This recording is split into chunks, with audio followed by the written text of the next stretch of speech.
Good There you morning, go. nurses. How are you doing, man? Fantastic. I'm on coffee number two, so that's a good day. That's definitely a good day.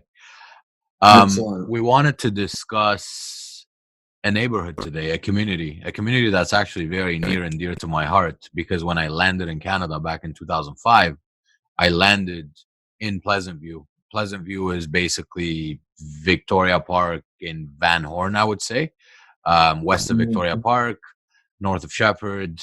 Really good school zone, really good amenities. You're Mhm. close by to Donmel subway station, Fairview Mall. You're close by to, you're one bus away to Victoria Park subway station if you want. So you're very, very well connected. You got the 401, you got the 404. Um, I want to dive into the neighborhood in terms of everything real estate that's happening there, prices, months of inventory, and what have you. I feel that this is one of the communities, neighborhoods, whatever you want to call it, that are almost recession proof. And reason being is there's always constant good absorption rate, and there's always more buyers than there Mhm. is inventory. What is your take on Pleasant View, Elliot? A couple of different layouts that are typical in the neighborhood, and those are semi-detached and detached two-story homes. Okay, so there's good stories to tell when it comes to the sales of semi-detached properties pre and post COVID. For the purposes of this chat, I'm treating pre-COVID as January 1st to March 15th, and then COVID or post-COVID March 16th to present.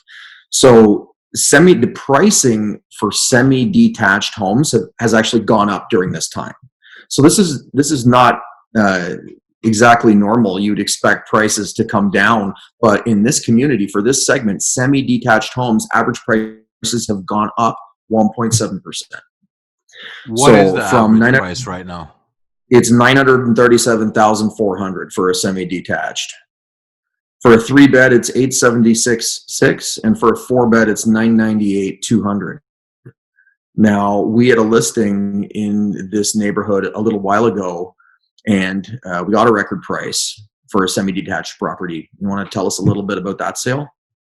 Yes, it was actually on Clydesdale, again, the street that I landed on. It was a back split, four level, three bedrooms with with a family room, I would say, on the main level.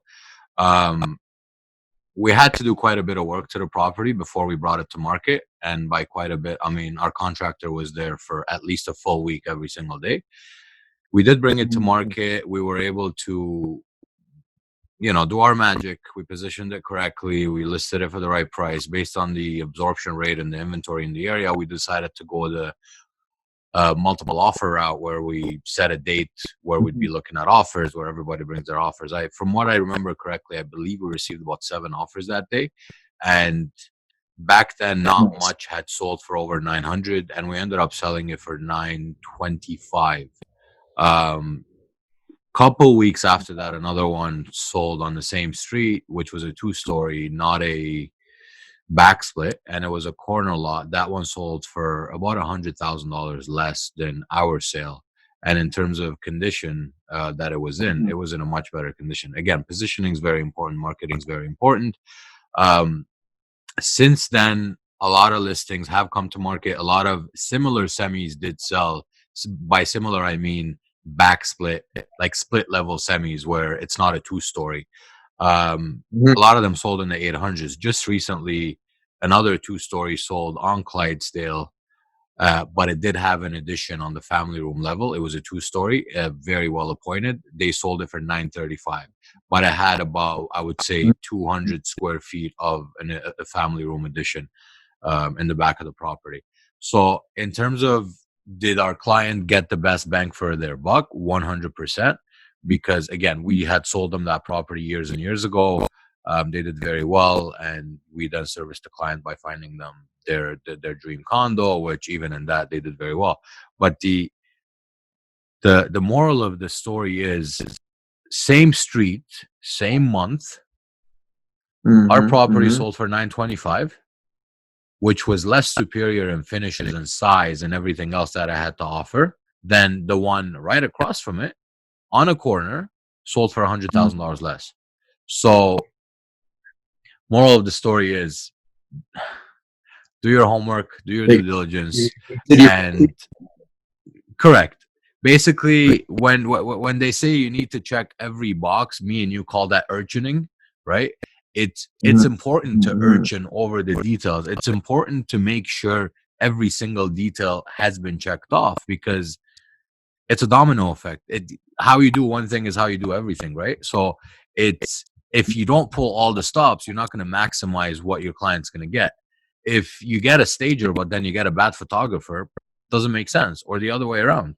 If you get a stager and a photographer that are both good, but the property's filthy, people are going to be turned off. So there's a lot of things Right. where you have to do all of them and you have to do all of them well for you to be able to maximize and push that envelope. In terms of price per square foot wise in the area, we're still the highest sold. And I think we will be the highest sold for the next little while.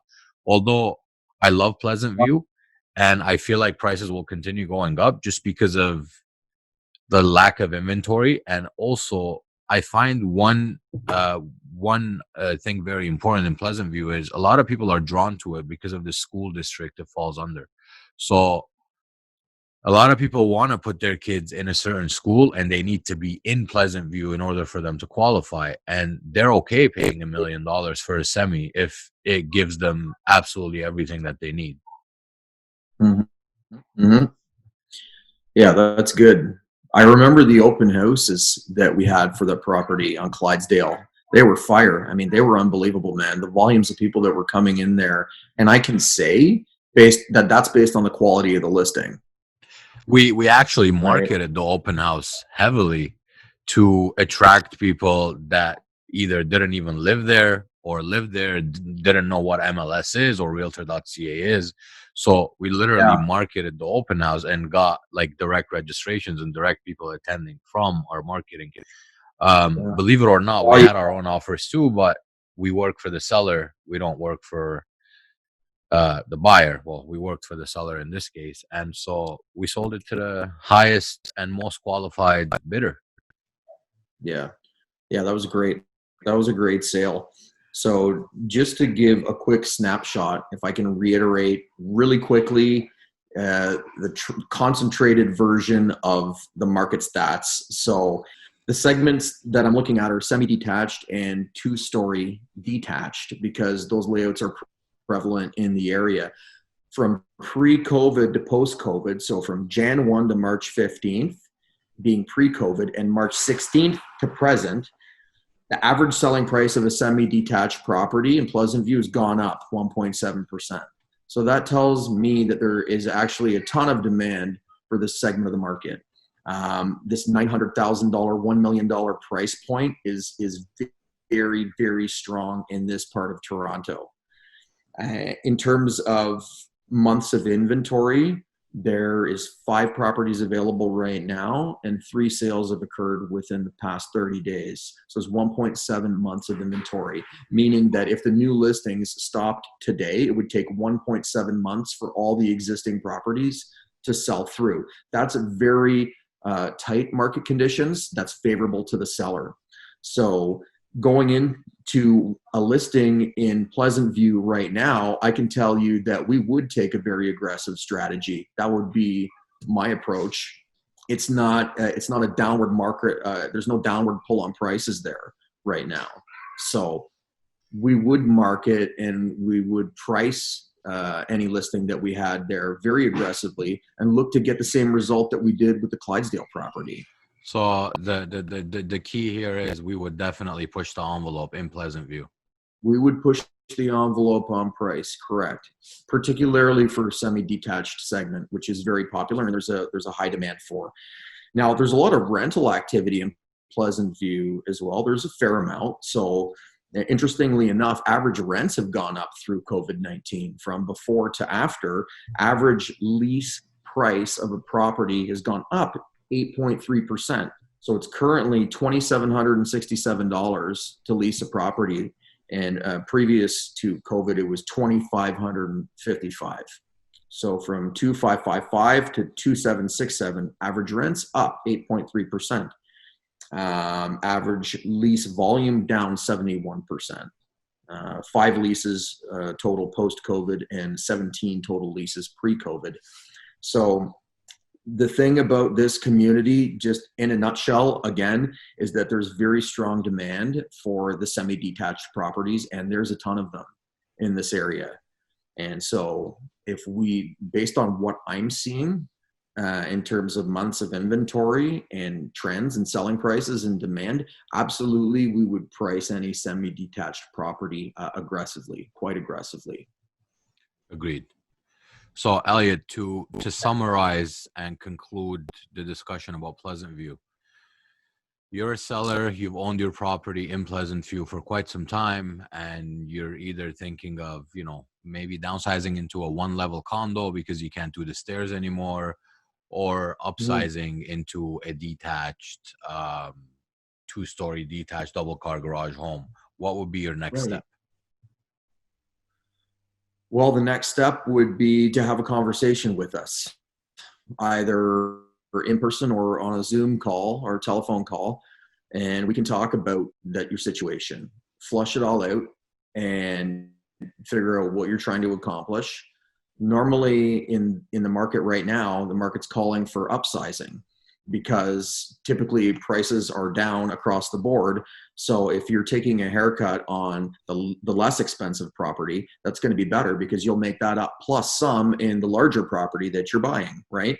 So the market is set up well for upsizing right now. However, downsizing will make sense as well in Pleasant View, particularly if you're living in a semi-detached home, because there's upward pressure on those semi prices. So, you know, if you want to downsize, that would work out well for you as well. We would talk about big picture, what you want to do, what's the purpose of moving, the qualities of the property that you want to buy, what we're roughly wanting to expect for the home. And again, we'd be pricing it aggressively if it's a semi, and then proceed accordingly. Makes a lot of sense, Elliot. Thank you very much for jumping on this call. I look forward to discussing other communities with you shortly. Okay, thank you so much, Nerses. Take care. Have a great day.